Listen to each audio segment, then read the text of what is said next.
જૂનાગઢની શ્રીજી હોસ્પિટલ ફરી એકવાર વિવાદમાં આવી છે। જૂનાગઢથી આ સમાચાર મળી રહ્યા છે, જ્યાં શ્રીજી હોસ્પિટલમાં ફરી વિવાદ સામે આવ્યો છે। ત્યારે ડોક્ટરની બેદરકારીને કારણે એક યુવતીના મોતનો આક્ષેપ કરવામાં આવી રહ્યો છે। પિતાશ્રીની સારવાર લેતી 25 વર્ષીય યુવતીનું મોત નીપજ્યું છે। સર્વરમાં ધ્યાન ન અપાયું હોવાથી મોત થયો હોવાનો દાવો કરવામાં આવી રહ્યો છે।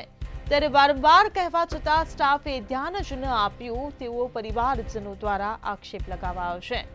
તો પરિવારે જવાબદારો સામે કાર્યવાહી કરવાની માંગ કરી છે।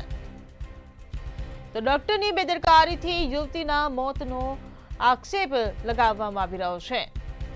પિતાશ્રીની સારવાર લેતી 25 વર્ષીય યુવતીનું શ્રીજી હોસ્પિટલમાં મોત નીપજ્યું છે। મારી છોકરીને દાખલ કરી હતી 2 દિવસથી, આ ત્રીજો દિવસ છે। એને પિત્તાશયમાં સોજો આવ્યો હતો, એને કારણે અમે દાખલ થયા હતા। તો 2 દી લગન અમે રહ્યા તો અમને સારવાર કઈ મળી નહીં।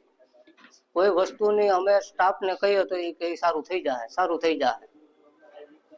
પછી આજ સવારના થોડીક તબિયત બગડી તો અમે રાતના તો 2 વાગ્યાના કહેતા હતા તો કોઈ ધ્યાન દીધું નહીં। રાતના 7 વાગ્યાથી તબિયત બગડી એટલે આઈસીયુમાં લઈ ગયા એટલે કીધું કે હૃદય બેહી ગયો। મારું નામ વાઘેલા આશીષ તનજીભાઈ, શ્રીજી હોસ્પિટલ બરાબર।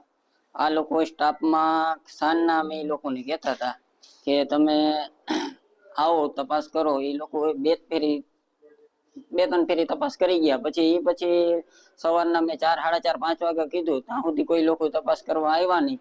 ને તપાસ કરવા આવ્યા એ કે આ વસ્તુ તો કે એને છાતીમાં તો દુખે જ રાખે છે કે ઘડીએ બરાબર। એક ફેરી જોવા આવ્યો એ પછી વાત થઈ પૂરી, પછી પાછા જોવા આવ્યા નહીં। પછી એકના હાવ 2-3 ફેરી ઉલટી થઈ તો હાવ એકદમ હાવ ઓલું થવા આવ્યા। મારું નામ શાંતાબેન। મને થાય ભાણે દીકરીની દીકરી થાય। કેવી તકલીફ હતી, શું કામ આવ્યા હતા? અમે અહીંયા દાખલ એમ કીધું કે ત્યાં તમે જાઓ એટલે સારવાર તમને મળશે। એટલે અહીંયા આવ્યા એટલે સાહેબને અમે તપાસ કરાવ્યો એટલે એને કીધું આને પિતાશ્રીમાં હોદો છે કે અને તમારે કે રિપોર્ટ કરાવવા પડે। એટલે અમે 2 રિપોર્ટ લઈને આને બીજા ઓલા રિપોર્ટ સોનોગ્રાફી ને એવું કરાવ્યું। અમે તેડી ગયા।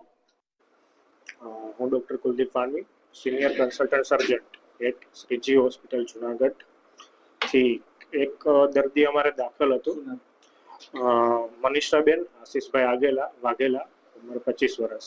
એમને પિત્તાશયની સોજા માટે તારીખ 4 માર્ચના રોજ બપોરના 2 વાગે એમને પેટનો દુખાવો, ઉલટી એવું બધું ચાલુ હતું। નાડીના ધબકારા વધારે હતા, બીપી ઓછો હતું, એટલા માટે તાત્કાલિક દાખલ કરેલા। ઇમરજન્સી સારવાર માટે બધા ઇન્જેક્શનો આપેલા, પ્રાઇમરી ટ્રીટમેન્ટ આપેલી। 2 દિવસથી પેશન્ટને સોજા માટે જ દાખલ રાખેલું હતું।